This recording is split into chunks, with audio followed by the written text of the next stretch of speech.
नमस्कार। Ananya study classes में आप सभी का बहुत बहुत स्वागत है।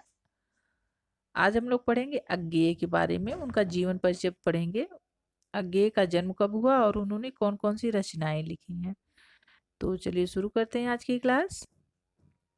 अज्ञेय जी। अज्ञेय जी का जन्म 1911 ईस्वी में होता है और इनकी मृत्यु कब होती है?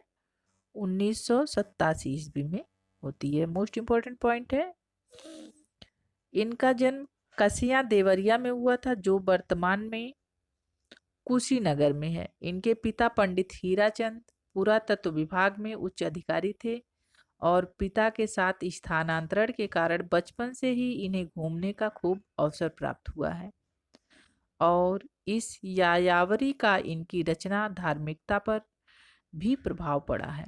ये किसी व्यवस्था में बंधकर नहीं रहे हैं। 1943 से 1946 ईस्वी में ये सेना में नौकरी किए हैं। कुछ दिनों तक ये जोधपुर विश्वविद्यालय में कार्यरत रहे। अज्ञेय जी ने पत्रकारिता के क्षेत्र में भी खूब नाम कमाया है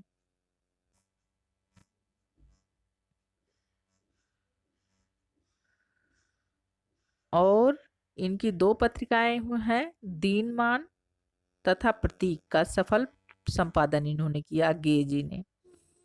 तारसप्तक की कविताओं के साथ अज्ञेय की नई काव्य यात्रा प्रारंभ होती है, जो बाद में इत्यलम में दिखाई पड़ती है। अज्ञेय जी संवेदना के साथ साथ एक सजग बौद्धिकता है। अज्ञेय जी में संवेदना के साथ साथ एक सजग बौद्धिकता है और यह बौद्धिकता उनकी संवेदना को नियंत्रित तो करती है, साथ में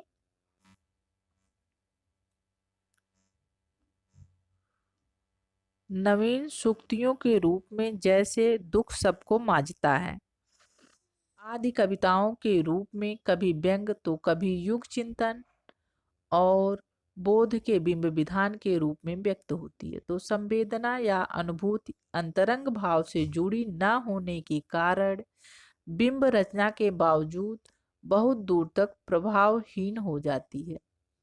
अज्ञेय की कविताओं में जो स्वर वैधिव्य वैविध्य दिखाई पड़ता है, उनका कारण बहुत कुछ नहीं, बहुत कुछ उनकी बौद्धिकता है।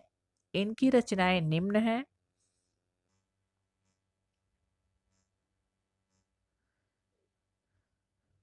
भग्नदूत, चिंता, इत्यलम, बंदी स्वप्न, ही हारिल, वंचना का दुर्ग और मिट्टी की ईहा।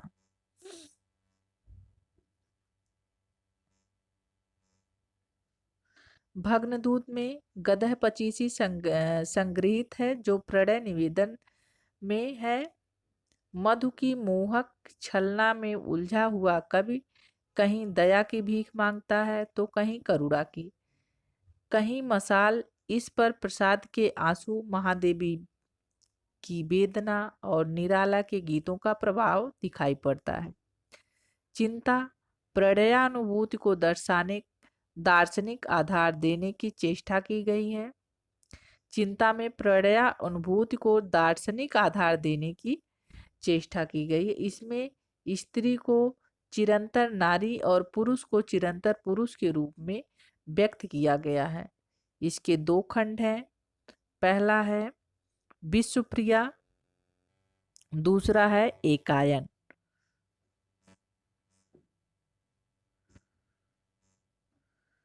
अब विश्वप्रिया में पुरुष के आधार हैं। विश्वप्रिया में क्या किया गया, पुरुष को उजागर किया गया है और जबकि एकायन में स्त्री को। इत्तलम के चार खंड हैं। इत्तलम के चार खंड कौन कौन से हैं? बंदी का स्वप्न, ही हारिल, वंचना का दुर्ग, मिट्टी की ईहा।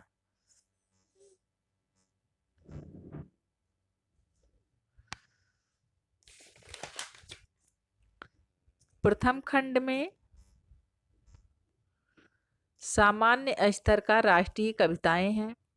इस पर हालावाद का प्रभाव दिखाई पड़ता है। ही हारिल प्रणय प्रणय का प्रतीक है। वंचना के दुर्ग में कवि अपने से ही मुक्त होने के लिए एंटी रोमांटिक रुख अपनाता है।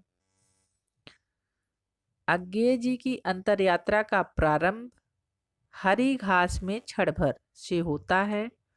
नदी के दूप कविता को अज्ञेय के जीवन का मूल दर्शन कहा जा सकता है। बावरी अहेरी सूर्य का प्रतीक है। अज्ञेय का सर्वश्रेष्ठ काव्य संकलन बावरा अहेरी और हरी घास में क्षण भर है।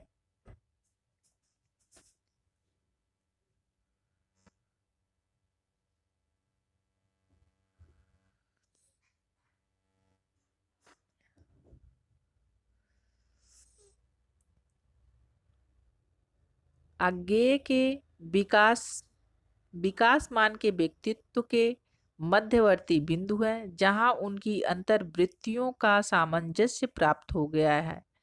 यह द्वीप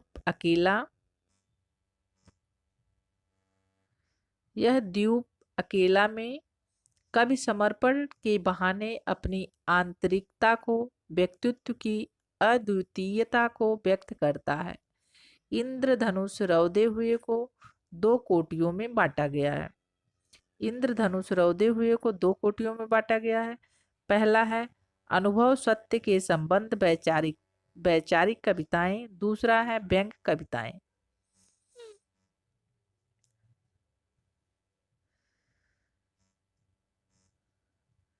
अरि ओ करुणा प्रभामय में जैन बौद्ध के प्रभाव से औपनिषिद्ध ब्रह्म की वाणी में कवि बोलने लगता है। चक्रांत शिला पर एक मिथक से प्रारंभ होकर मौन सन्नाटे के रहस्य में परिणत हो जाती है। असाध्य बीड़ा में जैन दर्शन का चरमोत्कर्ष दिखाई देता है, जिसका प्रमुख पात्र प्रियवंद केश कंबली है। सटोरी इस जीवन और जगत के परे अंतस्थः की वस्तु है। भाषाई संरचना और कला की दृष्टि से यह श्रेष्ठ रचना है। इनकी अन्य रचनाएं हैं आंगन के द्वार पार,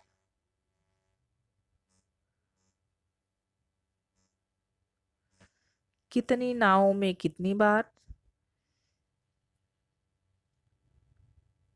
सागर मुद्रा, महावृक्ष के नीचे, सामग्री का नैवेद्य दान, यह जापानी लोक कथा पर आधारित है, और क्योंकि मैं उसे जानता हूं।